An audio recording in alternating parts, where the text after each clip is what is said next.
আমার নামটা জানতে পারি? সিয়াম। সুন্দর নাম তো। আর তোমার নাম্বারটা দাও না। সরি, তোমার নাম্বারটা দাও। আমি কি আপনাকে চিনি?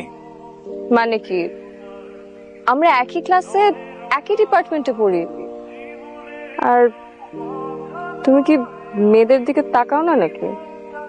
আমি কারোর সাথে প্রেম টেম করতে পারবো না। কেন, গার্লফ্রেন্ড আছে নাকি? না, তা নেই। বাট তাই বলে কি আমার সবাইকে নাম্বার বিলিয়ে বেড়াতে হবে নাকি? অদ্ভুত। তুমি আমাকে পাত্তা দিচ্ছ না কেন? পাত্তা দিচ্ছি না মানে? তোমার কাছে আমার নাম্বারও আছে, আর কি চাও? তোমাকে চাই। মানে তোমাকে আমার ভালো লেগে গেছে, আমি প্রেমে পড়ে গেছি। তা এখন কি করব? তুমি কি পাগল হয়ে গেছো? Are you out of your mind?